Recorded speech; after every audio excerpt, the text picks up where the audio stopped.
Hello mga kalabs, for today's video tuturuan ko kayo kung paano gumawa ng wallet gamit ang sabutan. Bali ito nga ang unang proseso ng paggawa ng wallet. Kailangan nga munang amyorin ito para malambot tsaka para hindi pikit masyado. Ito nga pala mga kalabs yung pinakamahirap na part kasi nga kailangan mo pang isa-isahin yan. At sa bawat isa niyan ay meron niyang hiblang 5, 3, 4, 6 mga ganon. Ito lang naman yung mga kinakatamaran kong part kasi nga mga kalab kailangan mo pa itong pahamugan ng magdamag. Kasi nga mga kalebs, kaya ito pinapahamugan para lumambot at mas madali siyang amyorin. Pero kapag ang panahon mga kalebs ay mahabagat, mahangin, ganun, matigas ang sabutan, kahit na magdamag mo pa yan ilabas ay wala lang mangyayari, mas lalo lang titigas. Kaya minsan ang mga diskarte na lang na maglalala dyan ay binabalot na lang nila sa saha ng saging. Pero bago nila ibalot yan sa saha ng saging, syempre babasain muna nila yan kasi nga pag nahanginan yan at binasa mo sobrang tigas. At dito nga mga kalebs, nung matapos na nga tayo mag-amyod ay ang next part na nito ay gugupitin na natin. Bali kung gugupitan nyo nga ito mga kalebs, nakadepende ito kung ano yung lalalahin nyo, kung wallet,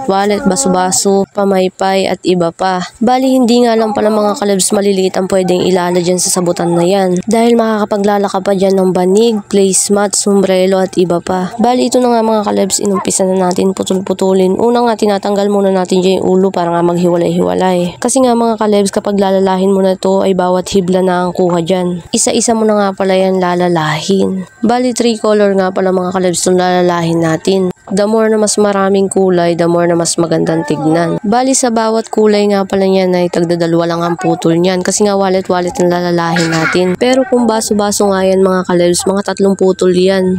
Bali sa susunod nga pala nating mga video, ipapakita ko sa inyo kung paano din gumawa ng baso-baso. Bali pangalawang proseso pa lang ito mga kalebs. Dahil ang unang proseso nito ay una pag-aamyod, pangalawa pagpuputol, ang pangatlo niyan yung paggagapu, pang-apat natin ay yung pag-iikot na niya. Yung pang-5 natin mga kalebs ay yung paglulupi. Syempre kulang ang lupi kung walang suksok. At syempre kulang din naman ang suksok kung walang hikit. At syempre mga kalebs kailangan din natin linisin, gupitin. At para naman mas magandang tignan kailangan din natin baligtarin. Bali ang pinakalas nitong gagawin mga kalebs ay yung bulihin para maganda na siyang tignan. At syempre mga kalebs hindi lang last ito sa akin kasi hindi pa talaga yun yung pinaka-finished product niya.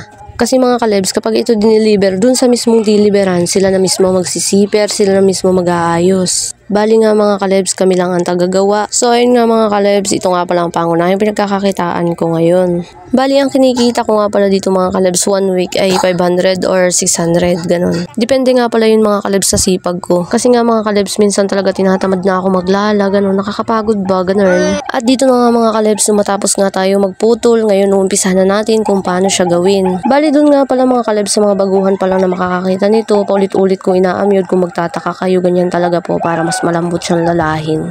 At sana po kung nakaabot na po kayo sa part ng video na ito, huwag niyo pong kalimutan mag-follow, share, and heart na rin po. Bali napakalaking tulong na po ng part na yon na maibibigay niyo sa akin. Maraming salamat po agad in advance. Bali dito nga mga kalebs, itong una kong ginagawang maliit na yan, ang tawag dyan ay puyu. Bali nga yan ginawa kong yan, dyan na mag-uumpisa kung paano siya mapahaba.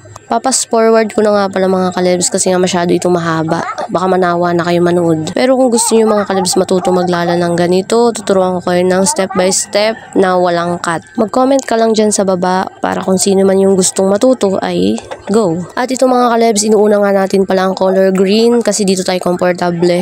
Jokes lang yung mga kalebs, sadyang yan lang talaga yung gusto kong unahin. Bali dun nga pala sa mga magtatanong kung paano ko ito natutunan, simple lang. Nung bata kasi ako araw-araw kong pinapanood si Lola Ina kung paano siya maglala. Minsan nangungupit pa ako ng sabutan para lang matutunan ko kung paano maglala niyan. Kasi sa totoo lang mga kalebs, nung bata ako talagang gustong-gusto ko magkapera kasi nga hindi pa talaga ako nakakahawak ng pera. Malaking bagay na sa akin yung 20 pesos. Kung alam niyo lang mga kalebs, yung 20 pesos na yun, Pasko ko lang yung nahahawakan. Tsaka lang kami mga kalebs nagkakapera kapag may nagpatawas, yung piso ba na nakalagay dun sa may plato. Pinag-aagawan pa namin yun magkapatid. Kaya yung mga kalebs, pinag-aralan ko talaga matuto maglala para makatulong kay nanay. Basta yung never mind na natin yung kwento na yun ng buhay ko ng pas.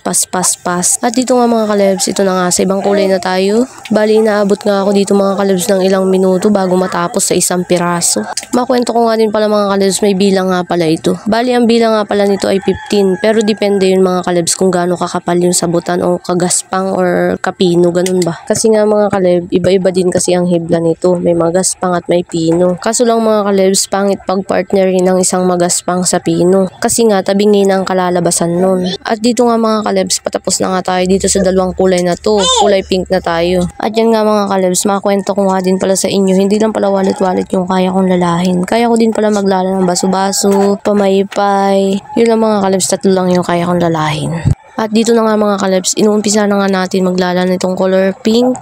Mga kalebs, gusto ko nga lang pala magpasalamat doon sa mga sumusuporta sa atin dyan, sa patuloy na nanonood ng ating mga videos, at sa patuloy na mga nagko-comment at sumasagot doon sa mga pinopost kong pahulaan. Yung bawat comment, share ninyo, heart ninyo ay napakalaking bagay nun mga kalebs. Wala man premyo yung mga pinopost kong yun mga kalebs, maraming salamat pa rin sa patuloy sa pagko-comment doon. Pero malay natin balang araw, lahat ng post kong yun ay may premyo na kayo sa bawat tamang sagot. Kaya wait lang tayo, kung kailan tayo kikita ng malaki, dun tayo mamimigay. Dahil nga small content creator lang tayo, ay wala pa tayo nun. At dito na nga mga kalebs, ito na nga patapos na nga pala tayo dito sa ating ginagapo. Bali lahat nga ng trabaho natin dito sa paglalala ay mahirap, pero kailangan gawin para lang kumita. Sabi nga nila, kapag may tiyaga, may nilaga. Pag may tinanim, may aanihin. At dito nga mga kalebs, tapos na nga tayo sa paggagapo. Bali susukatin na nga lang pala natin siya dito sa hulmaan para sukat na sukat at hindi maluwag at hindi sobrang hikit. Abangan nyo yung part 2.